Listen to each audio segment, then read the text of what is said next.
This is Salaamedia from South Africa. You are with myself, Inayet Wadee. This is the Alternative Voice.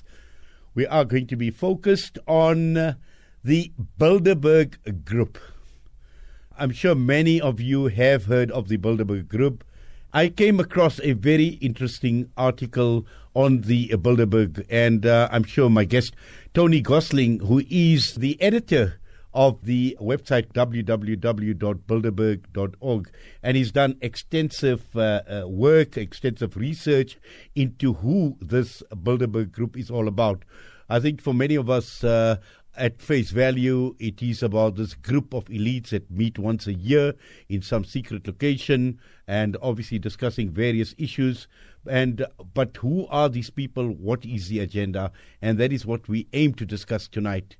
And from the UK, we join on the line now by Tony Gosling. Tony, good evening to you and welcome to Salaamedia. Hi, very much. Thank you very much for inviting me on. Yes, Tony. In fact, when I went onto the internet and I was reading up on the Bilderberg Group, and your name came up, and immediately I went into your website.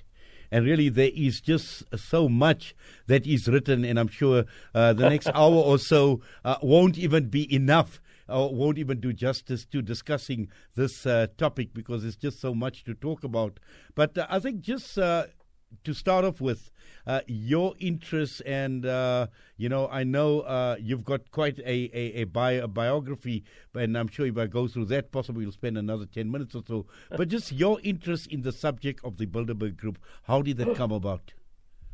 Okay, yes, I was working for the BBC back in the 1990s, early 1990s, and it kind of frustrated me when in 1996 I was first told about Bilderberg to know nothing about it. I think the climate of the media has changed massively, really, since the mid-late 1980s. Certainly here in Britain. I mean, I can't speak for other parts of the world. But before that, we had a very healthy, I think, investigative documentary scene on the television. We had a similar sort of thing on the radio. And certainly the newspapers were spending a lot more time investigating things. And actually, if you go back to the 1950s, even when Bilderberg first started, you'll find there's actually quite a lot of press coverage of the meetings, not of the detail of what's going on in there, but the fact that all these powerful people were getting together. And I think the last Bilderberg conference, which was back in June this year, just a month or so ago, a bit more than a month ago, the coverage in the British press was virtually zero. So what we've seen is, even though that the time has rolled on, from the 1950s to now, what's that, about 60 years or so, even coming up towards 70, of an understanding and analysis of this, the actual reporting of it by the mainstream press has actually, I think it's fair to say, gone down. Now, there's been a lot online, a lot of blogs and things like that, bits and pieces, but when I first started looking into this in the mid-1990s, 96 actually it was, I was pretty horrified to see that there was so much anti-Semitic stuff from the far right saying that this is some kind of Jewish conspiracy, it really was kind of toxifying any kind of coverage that there was the fact that if you search for Bilderberg, this is what you got, either nothing or that.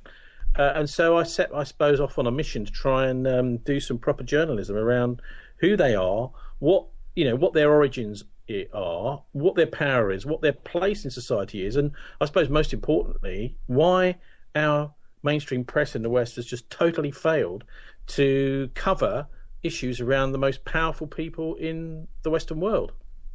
Now, just looking at the Bilderberg Group and, obviously looking at the origins, were you able to establish as to the origins of the Bilderberg Group and what was the agenda then, and has this agenda actually changed over a period of time?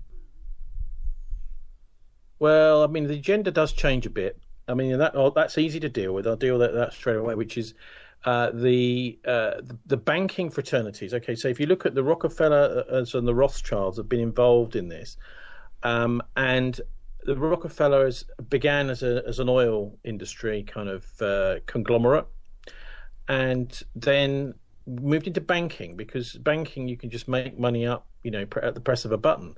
It's much easier than having to pump oil out of the ground, even if you've got a monopoly on the oil. So that was really through the 90s and the noughties, when I was first looking into this.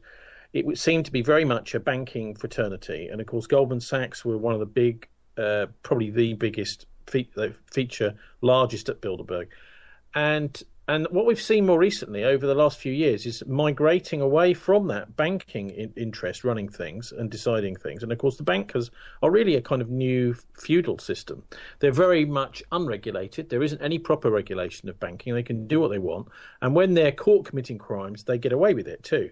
As we've seen with HSBC in the US and the billions of dollars of fines for money laundering with the Mexican drug cartels, the LIBOR, the foreign exchange fraud, all this stuff which has been signed off by senior executives at banks has gone unpunished by them. I mean, there's a few people like Tom Hayes who've been locked up for it, very minor figures who've been basically doing it as part of their job description, and they've been jailed. So what we've seen it move towards is more of the Peter Thiels and Eric Schmidts moving in to take over at the steering committee, because you get about 120 people at the Bilderberg conference, but there's a smaller steering committee of around about 20, and the tech financiers and Eric Schmidt from Google, these are the sorts of people now who seem to feature most heavily, or seem to be the most. It's really difficult to tell what exactly is going on. But if you look at the profiles of those that are steering things at the Bilderberg Steering Committee, that's it. It's tech.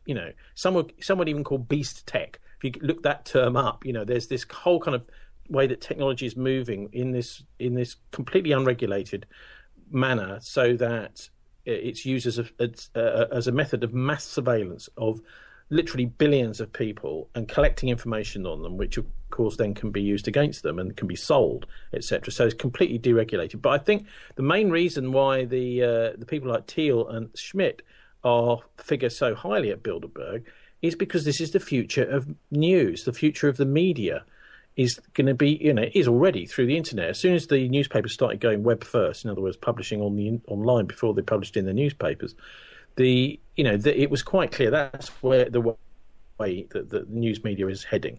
And we've even just seen in the last week or so the Press Association here in Britain, which is the semi kind of autonomous but really controlled by the industry, Press Association, which puts out the wire service, the main wire service for Britain. They've now got a big grant to do automatically generated, artificial intelligence generated news with artificial intelligence journalists. So they've got a big grant to do that. I think it's €500,000 or something. So we're seeing it moving in that direction, where we're getting news and information which is being put together not by human beings. And you do wonder actually if most of our politicians are not human beings either, the way they react. So that's where Bilderberg is heading.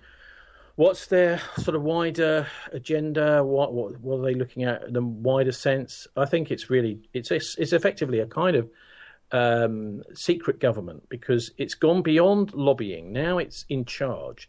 It's able to use its media, big media and big banking and top levels of politics members to put people in power. I mean, look at what's happened with Emmanuel Macron in France. I mean, he's a guy who a couple of years ago was a Mr. Nobody at Bilderberg. Suddenly, all the backing of the media and the banks is behind him, and he's come from absolutely nowhere to take over France. So that's why I don't hesitate in calling Bilderberg a secret government rather than just a lobby. As a lobby, it's a lobby for the NATO war machine. It's a lobby in the NATO countries almost exclusively. I mean, they do have some people from China on the periphery, but usually they're very pro-Western. I mean, they're from Russia, they have been in the past, like from the Carnegie Endowment. But that's effectively what we're dealing with here. I think it's a government behind the scenes, a parallel government, a secret government. Our governments in Europe, particularly with the EU at the moment, are so weak. Look at Greece, for example. I mean, pathetic. And Britain, in fact, as well, with Theresa May in charge, who's, kind of from the authoritarian end of the Tory party. She's got no political authority at all. no real mandate. But so we've got very weak national governments. Bilderberg are the people that are calling the shots right now. Yes, Tony, an interesting thing that I actually read up, and when you talk about the cloud of secrecy surrounding the Bilderberg Group and being in charge, and one of the objectives of the Bilderberg Group and the group's grand design is moving to a one world government, and talking about single global marketplaces, talking about a one world army, talking about a single global currency and the like. Just your thoughts on these objectives, and are they working towards these objectives? Well, I mean, people sort of, I think, fantasize a bit about Bilderberg being all-powerful. They're certainly not, but their objectives are, I think, around the use of war. I mean, this has been being done for centuries, by the way. You know, go back and have a look at Napoleon, for example, to reshape the world. I mean, this has happened in the First World War, the Second World War, with the Zionist project, for example. And they're definitely looking to consolidate. One of the things that convinces me of that is looking at the links to Freemasonry from Bilderberg. I mean, one of the things that quite shocked me was that there was no real information online about Bill Clinton's being a Freemason. I can assure you he was. I've seen plenty of photographs of him in his Masonic regalia, and he's the sort of person that there was actually an issue of Freemasonry Today, all about Bill, with all these pictures in, and yet this side of it doesn't seem to have been recognised. I mean, the Freemasonry was very much involved, for example, in Italy, in consolidating all these various little city-states and provinces into one country. This is what these people do. That's one of the things that they're into. And if you're looking at, I mean, my evidence from Bilderberg was that, I mean, very few people see or look at this aspect of it, is Andrew Palmer, who was the organiser of the Bilderberg conference at Turnberry in Scotland at the end of the 1990s, one of the last to happen, the second to last to happen here in Britain, he was the PA to, personal assistant to the Duke of Kent, who's the Queen's cousin, and the Grand Master of United Grand Lodge, which is supposed to be one of the top bodies in world Freemasonry. Well, it is. It's one of the, Britain was where this stuff, allegedly anyway, in the 1700s first emerged as a proper, organised fraternity. So that was interesting to see that someone so close to the Duke of Kent, and trusted by the Duke of Kent, was an organiser for a Bilderberg conference. But then also, if you go back to when it first started in 1954, Joseph Rettinger as well was a Freemason too. He was working with MI6 during the war, very much implicated in the death of the Polish General Sikorski in Gibraltar at the end of the war, which was very convenient since Churchill was selling Poland out to the Soviet Union. I mean, that wouldn't have gone down well with Sikorski if he'd been alive. So those two characters, and Rettinger was very, very important in forming Bilderberg back in the first years around 1954. Incidentally, when I went to Germany a couple of years ago for the Dresden conference back actually just last year, it was really interesting to chat to a guy called Klaus Kopf, and you'll see the interview up online if you want, Bilderberg Exposed in Dresden. He was able to talk to one of the very first ever participants in the 1954 conference, first Bilderberg conference, actually at the Bilderberg Hotel in Oosterbeek in Holland, and that's a whole other story. We'll get into that if you want later, why that was the original place they had the first conference. And he spoke to the secretary, a woman who's a secretary to him, to one of the first participants, because he died long ago, but she was still alive, and she said, "Oh yes, Bilderberg, I remember that. This is all the stuff to do with that was top secret, but I do remember that it was Archbishop Frings, who was he was the Archbishop of Cologne, that actually came and personally invited him to come to that Bilderberg conference, as well as I think it was Otto Jorn was the name of the guy, who was the head of the Verfassungsschutz, which is the basically a sort of equivalent of of MI5 in very early days of the Federal Republic of Germany. So really top people had come to invite this guy who started the Frankfurter Allgemeine Zeitung newspaper just after the war, and he was invited to the first conference. So they've always been interested, right from the word go, in the top newspaper people and top bankers coming along. And not everybody is impressed, as Will Hutton, when he came. He was the editor of the Observer back in the 1990s. When he went to the Bilderberg conference, he wasn't that impressed. He came out and he said, these people are the high priests of globalization. They set the agenda against which policies decided worldwide. You know, this is by bodies like the IMF, etc. So they're a really, really powerful bunch. Sitting in the middle of it all, like a spider, is Henry Kissinger. You know, he's based, of course, at the Waldorf Astoria Hotel in New York, which is where all the big parties were thrown in the late 1930s before an early 1940, 41, before the Americans entered the war, you know, by the Nazis were thrown in Waldorf Astoria. And so Kissinger is a very key figure at Bilderberg. And I think everybody is, you know, the more you look at him, the more you can see that he never really went out of power. He just privatized his power after Nixon. Yes. Now, Tony, just I'm listening to what you're saying, and just over and above the secrecy that is surrounding the Bilderberg Group, in terms of the public mind and programming the public mind, you know, I know you mentioned Freemasonry, but also, you know, I think this whole link with the Illuminati and the like as well. And we've seen so much being written in terms of programming the public mind and this web of control where, you know, these people wield enormous power, not only, you know, of governments, but also on other matters that impact on the population right across the world. Well, yeah, you using the word Illuminati, I wouldn't do that. But, I mean, certainly the historical Illuminati is worth looking at and comparing to what we see. I mean, the evidence for the historical Illuminati is absolutely massive, overwhelming. And, I mean, I wouldn't call Bilderberg the Illuminati because I don't have any actual evidence for it, but they certainly look similar. I mean, the interest in sort of overturning all aspects of human society to their own will. For example, looking at politics and political parties and manipulating that through the press and also through religion. If you think about it, politics and policy, the way society should be heading, progress, etc., is very much to do with the head. You know, it's a thinking kind of rational thing, and the spiritual side of things is the heart. You know, where are your emotions heading?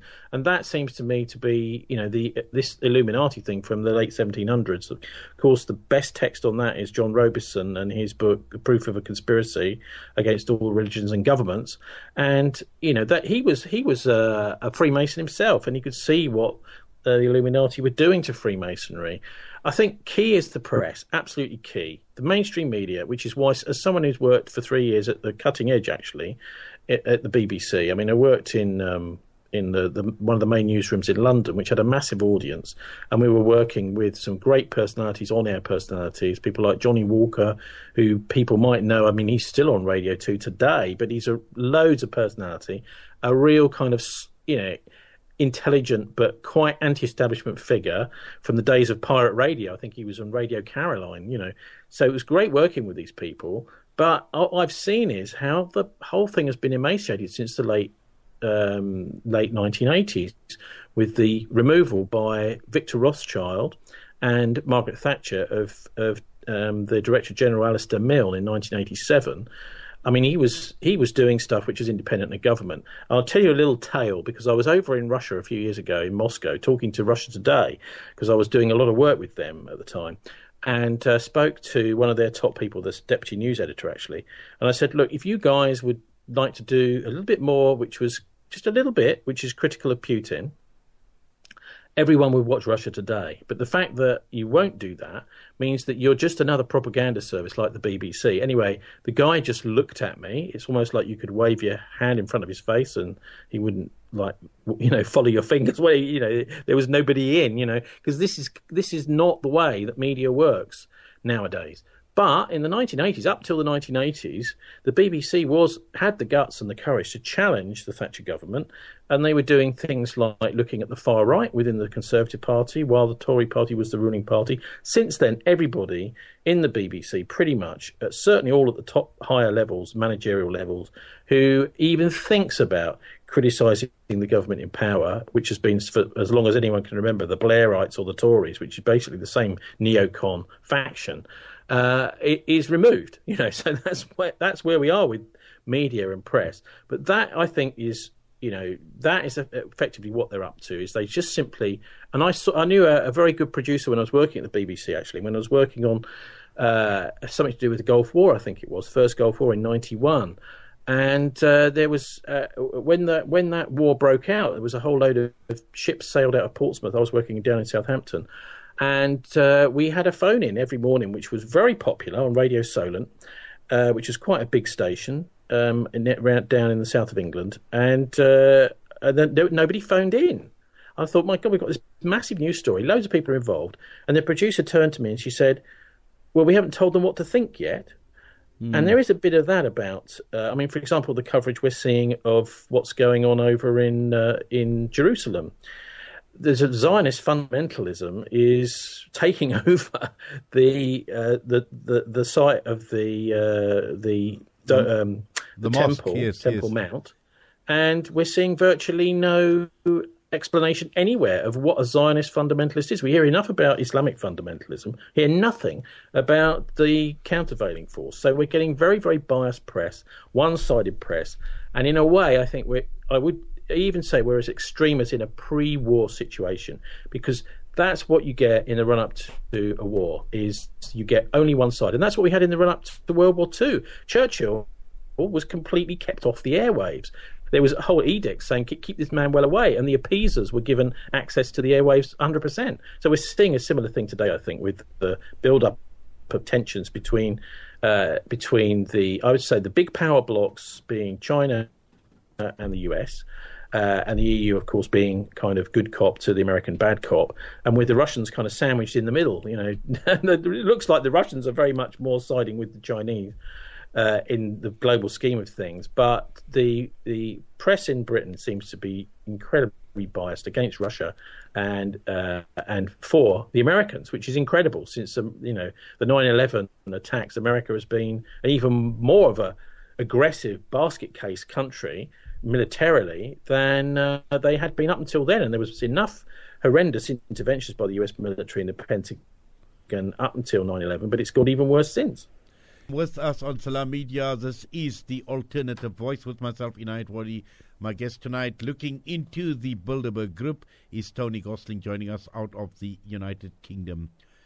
Tony, just to continue and just to understand events that have been taking place right across the world, and earlier on you mentioned 9/11, and since 9/11 we've seen just so much taking place in the world. And my question to you would be, how much of this has been engineered through forums like the Bilderberg Group in terms of what has taken place? We've seen the occupations of Afghanistan, Iraq, we've seen the war, we've seen the Arab Spring. We've just seen so much taking place together with the turmoil in the financial markets, the meltdown in 2008 and the like. How much of it is actually engineered through forums like this? Well, I don't think the Bilderberg is actually doing this. Sorry to disappoint you. People connected with the steering committee may well be, but the Bilderberg is much more about actually, once the policy's been decided, getting it out to the world. And also kind of crash testing it in a way. So, running stuff past Peter Thiel and Eric Schmidt, people like that. Do you think this will run, this new policy, whatever it happens to be, or a war, a potential war happening? I mean, both the Kosovo Yugoslavia conflicts, it's quite a lot of documented evidence that this was being discussed at Bilderberg before it actually happened. The same with the Iraq War. The Bilderberg conference in 2002 and 2003 had Iraq on the agenda when they manufactured this completely fake news case about mass destruction. That was all being discussed at Bilderberg. Then leaks were coming out of the conference saying they're going to attack Iraq. And I think at the time, I was one of those just raising my eyebrows and say, don't be ridiculous, And then, of course, it happened. There's connections to 9/11. I think if you're looking at the way things work, how do they really work? The real bigger decisions are made elsewhere. I mean, like I say, it's more of a sounding board, Bilderberg, and a way of making sure that things get out to the public. It's like a kind of, this is the latest press release for you to go and read to everybody. The actual decisions, I think, are made. It's difficult to know this for certain, but look at, for example, the P2 scandal in Italy. Back in the 1980s and 90s. Now, this really did expose a secret government in Italy, Masonic Lodge P2, and actually that you can trace back to the Illuminati. You look at the Illuminati original writings about the Illuminati, they called their lodges propaganda lodges. So P2, Propaganda Due, was, you could potentially make a link there. It does seem like it might be something connected with the Illuminati. But there was exposed a totally parallel way of running a country. So you had all the theatre of what was going on in the with the Italian government and legislature, and behind the scenes, the military, the secret police, the civil police, some of them. Bankers, big bosses of the press were all meeting up in secret at P2 and deciding what was going to happen in the country, including things like the assassination of Aldo Moro, the former prime minister. So, this was being run. This is how you run a country. Of course, we had the strategy of tension there and the well-exposed now Operation Gladio, although, of course, the mainstream media still never talks about that because it shows you that these secret governments are prepared to use terrorist tactics against their own people, using fascist cells to kill people right across Europe, mainly in Italy, because Italy was so left-wing and communist. They really had to stop it going to the left. They were worried that the Italians were virtually going to join the Soviet Union. The Americans spent more money, the CIA, than anywhere else in the world in making sure that didn't happen. And they had what they call the years of lead, 10 years or so of just these bombs going off, people being killed apparently just by terrorists, whereas it turned out it was all being done by their own P2 secret government in order to keep the left out of power.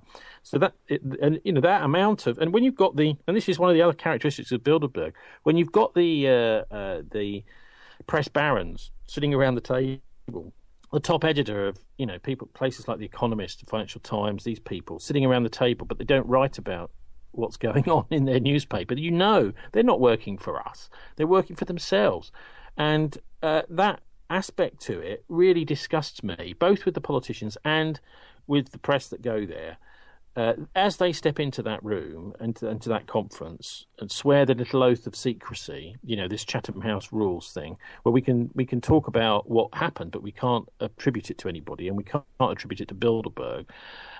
It's just a way of trying to hide this as a method to get things out to the public. At least that's the way it seems to me. And I think also I'm very active here in Britain in the Britain's 9/11 Truth movement.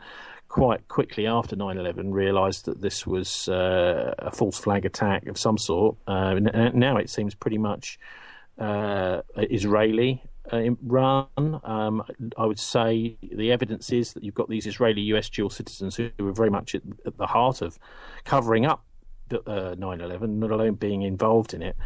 And that, I think, is an important thing for everyone to understand, is that this was a massive ramping up of the ability of the US to just go into any country it wanted to effectively and destroy things. But when getting back to the Bilderbergs, before I forget, you've got Mike Peters, who was a sociology professor I think he's retired in the last couple of years, up at Leeds Metropolitan University, did a fantastic paper which has got all the basic stuff, and it's written in a really witty style. It's not a boring old academic paper, called Bilderberg and the Project for European Unification. And it is really just explains the role of Bilderberg in bringing the EU into being. Now, remember, 1973, Britain joined the Common Market. Margaret Thatcher at the end of the 1980s said, I am not signing over this sovereign nation to 13 unelected bankers, and that's the way she saw the European Commission. But she was right, of course she shouldn't have done that, and she was booted out, and John Major was put in, and then they signed the Maastricht Treaty. So that happened without people being asked. So this whole business of Brexit is very much tied in with a kind of resistance, in a weird way, against Bilderberg from within the Tory party. And I think probably a little bit of egging on by the British military, saying, no, we don't want to be part of a European army. And maybe even a little bit of elbowing by some people in the City of London, saying, look, if we give up our sovereignty, we're going to give up our currency, we may as well just become a province of Brussels. Mm. Yes, and I think also, Tony, when one looks at the some of the objectives, and this ties in with this whole concept of a one world government, because when we look at the world today, we see how major decisions from an economic perspective are actually being dictated, and using instruments like the IMF, the World Bank, and then we know of the World Economic Forum and the like as well. I think a lot of these decisions are financially motivated, Tony.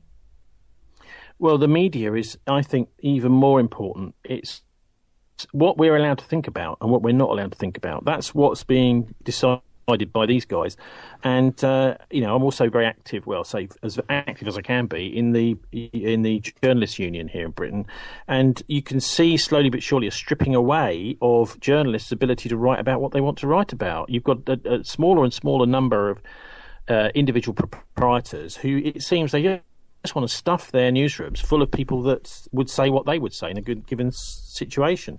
I mean, George Orwell, I think it was 1942 or 43, he wrote his resignation letter from the BBC, the World Service, saying, I'm resigning because actually what you're doing here with this propaganda, he was broadcasting propaganda to India, doesn't work, and I'm actually saving you. I'm doing you a favour by resigning because I know it's not working. This propaganda is. I think we're reaching that stage now, particularly with young people. Is that they might occasionally watch the news with their parents, but they get almost all of their information from social media because they don't trust the mainstream press, and so we're moving to a point where the propaganda isn't quite working the way it used to.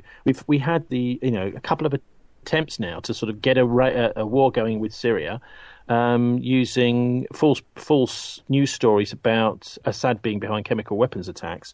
I mean, the fact of the matter is Seymour Hersh and Carla Del Ponte at the UN have proven beyond any shadow of a doubt that the attempt 3 years or so ago in Ghouta to do a chemical weapons attack definitely wasn't Assad. It definitely was the rebels, so-called rebels, who, it looks now as if the chemical weapons are smuggled through with the help of Hillary Clinton, through from Libya, from Benghazi, to Syria to do that attack. So, the media is really culpable. I can't stress enough. They are now the Schwerpunkt, as Hitler's generals would call them, the spearhead of the war machine.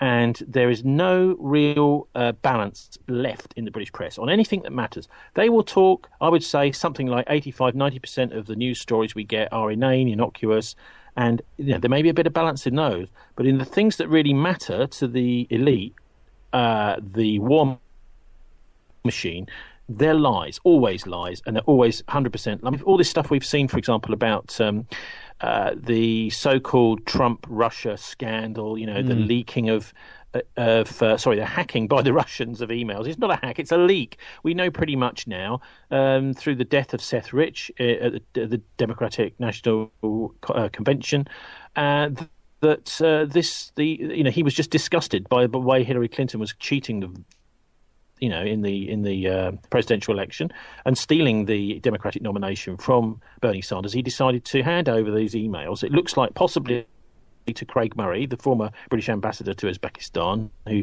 flew over to the US at that time, and then took some of this, it looks like, back to Julian Assange in London. Now, those people probably would deny that happened, but then that's their job to deny it because they're good journalists covering their sources. But I reckon that's what happened. And so we're getting this again and again, even on the news today, again and again. Oh, the nasty Russians are hacking this, that, and everything else. It's a completely dysfunctional mainstream press, and we desperately need I think, a new broom in British politics, which can start appointing real journalists. I mean, I've seen just today in The Guardian an article about the MMR vaccine, for example, where you can see that the journalists in The Guardian are just writing from a press release from the big pharmaceutical industry saying that this is a wonderful vaccine. It's going to cure so many people, with no inkling of an idea that possibly this is just like a disguised advert for the pharmaceutical industry. Yes, and also, Tony, I think I read somewhere, and I'm sure it was on your website, and you can correct me if I'm wrong, where, when one looks at the modus operandi in terms of how these people work and how they operate, and there was mention of going after the Muslims first and then after unembedded journalists and the like. So clearly there is a whole plan in making it. I think, it's really important, I think, that everybody compares what's happening to Islam today to what happened to Judaism under Hitler in the 1930s. That seems to me pretty obvious. That's what's going on. We're seeing, I'm in touch with a lot of individual Muslims here in Bristol, some of the most law-abiding, kindest, gentlest people you'll ever meet, very spiritual, and yet we're being told there's this kind of terrible, and we're never told about the Zionist project, the origins of it, really. I look at Britain and I do sometimes hang my head in shame. You look at what happened with the discovery of America, which happened from Bristol here, supposedly discovery, because of course there were Native Americans already there. But with John Cabot in 1497, 1498, his trips from Bristol to reconnaissance for genocide, I would call it. And in the creation of this monstrosity, the United States of America, which has got millions of wonderful people, but the actual running of it by the Pentagon, by the arms industries, by money, by the banksters, is an absolute blight on humanity. And then what did the British do? Is that they also were involved in the creation of the State of Israel. So the Brits are responsible for all sorts of dreadful things. But look, we mentioned briefly, didn't we, about the origins of Bilderberg? I'd like to go back to that, if that's all right, because I think I've discovered some pretty amazing stuff about that, which is to do with the Battle of Arnhem. That is to say, the film A Bridge Too Far in the Second World War was exactly 10 years before the first Bilderberg conference was put together, and that battle, I mean, I had a pretty good look at it. Obviously, you had to look at the film first, but it's pretty clear the British let the side down. I mean, I'm talking about the tanks on the ground. For those that don't know, it was the British Montgomery's attempt to, in September 1944, to get a bridgehead over the Rhine, and that was actually quite a potentially nifty manoeuvre, getting round the German defences, the Siegfried Line, and going into the Ruhr to really cut off the supplies to the German armies through that Patton was fighting in the south in Europe, and really destroy the Nazi Empire very quickly through getting it into their manufacturing base in those areas. Anyway, if you look into this battle, you'll find that there was an opportunity with the paratroopers that had been parachuted into Arnhem. They were hanging on by their fingernails, and the Americans had managed to get the Nijmegen Bridge. So there was something like 15 miles or so for these British troops to go, and we now know there was nothing to stop them. They could have taken the bridge at Arnhem and relieved the British who were airborne troops, the 1st Airborne Division, who were there. John Frost has written about this in his books, saying that nobody ever told him that there were any Panzer units, SS units near Arnhem, that it was going to be a breeze, a walk-in, So there was collusion from behind the scenes in order, I think, to throw that fight. I actually spoke to a guy called Major Tony Hibbert before he died. He was the brigade major at the bridge at Arnhem. And he said, we were all convinced that it was going to end the war by Christmas. We were absolutely up for it because we knew it was a very savvy manoeuvre. And the troops on the ground were just not given orders to actually get to the Arnhem Bridge. They had every opportunity to do it. They could have got there within 20 minutes or so, and yet they were held back. Now, I spoke to Moffat Burris as well, who's an American paratrooper, who was in the 82nd Airborne Division, and he actually talks about going to Lord Carrington, who was in a tank at Nijmegen Bridge, the one just before Arnhem, and pointing a gun to his head, look, just go down the road and look after your mates, or I'll blow your blankety-blank head off. And he wouldn't. He said, I've got no orders to do it. I'm staying here. So there was this ridiculous sort of few hours where the battle could have been won. But the British corps of tanks, we're talking about hundreds of tanks, just sat in Nijmegen and waited until the Nazis finished off the British at the Arnhem Bridge and then surrounded the 1st Airborne Division in a pocket, which was called the Witch's Cauldron, the Hexenkessel. And it was exactly the same spot as this Hexenkessel was, which was the Witch's Cauldron in the Battle of Arnhem, which is where the first Bilderberg meeting took place, which I think this is a bit of an in-joke amongst the Nazis. I know, 10 years later, let's start a little meeting between the traitors on the Allied side, who were doing deals with the Nazis to give them safe passage after the war in exchange for gold. Yes. And other looted billions. And that was an in-joke. It was the Bilderberg Hotel in Oosterbeek in Holland, and it's in exactly the same spot as the British were massacred in Arnhem because a certain general, Brian Horrocks, and a airborne general who was called Boy Browning, just simply didn't seem to want to fight that day. In fact, there's in the scene, Robert Redford in the film is playing the American colonel, I think, who comes up to the Brits and said, "Why don't you get down the road?" And he gets really angry with him. And he says, "Well, you're sitting around drinking tea, after I've just lost half my men, getting you this bridge, and now you're going to sit around and drink a cup of tea." So there, I think we have it. We have the traitors in this part of the world, that is the Brits. I'm including in that people like Desmond Morton, very important figure, who was Churchill's personal secretary. People who had decided they were going to take the Nazi money and they were going to look after the Nazis at the end of the war. And, of course, Churchill, many people don't realise this, but Churchill, after World War II, had to be kept off the television here in Britain, the new TV stations, because he was talking about he wanted to nuke Moscow. And that was the plan of a lot of people in Britain. And some of the senior officers were talking about joining together with a German army that hadn't had the guns taken off of it and just going straight after the Russians. And some people wanted to do that. Churchill, particularly, was a real big enthusiast for let's just take out Russia, So those were the motives, I think. And of course, we also know about things like Paperclip, Operation Paperclip, where lots of Nazis were incorporated into the US military system.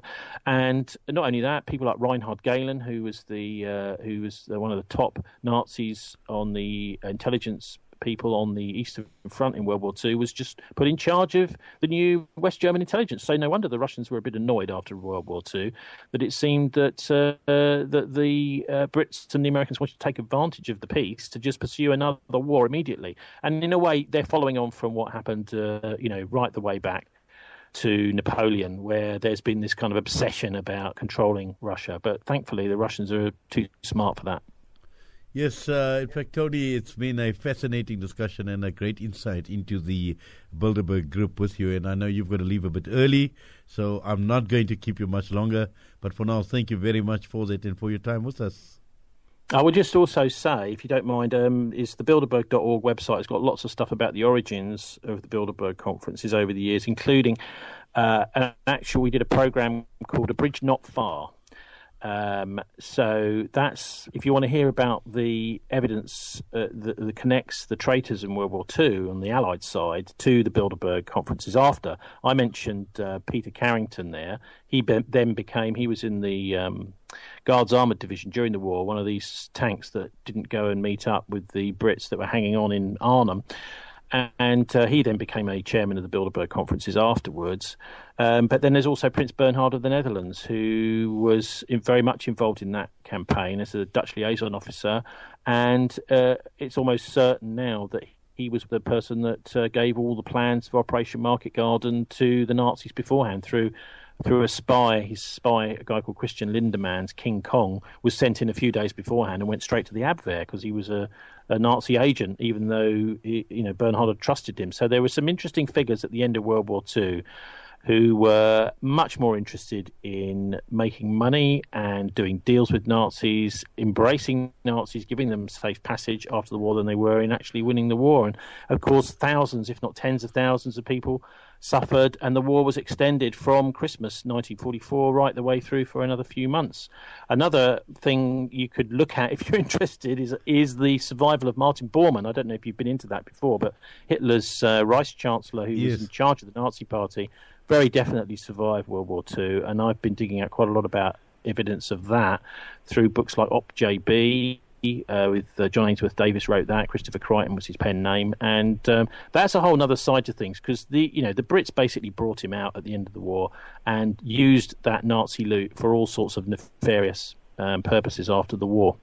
Well, Tony, you've whet my appetite, and I'm sure I'm going to be doing a lot more reading, but also certainly we're going to be talking with you, because I think there's just so many issues when we drill down, and I'm sure we will get into certain specifics at another occasion. But for now, thank you very much for your time. We certainly do appreciate it. All the best to you. Thank you very much for inviting me on. I'll also plug another website I do, which is the 9/11 Forum. It's www.911forum.org.uk, where we're just looking at all sorts of terrorist attacks around the world, sort of really commenting on them as they happen and pulling apart things like the various attacks before the general election here in Britain, as well as 9/11 itself, which is still, unravelling. Yes, well, certainly we will get onto those websites, but Tony, thank you very much again. All the best to you. Cheers. Bye-bye.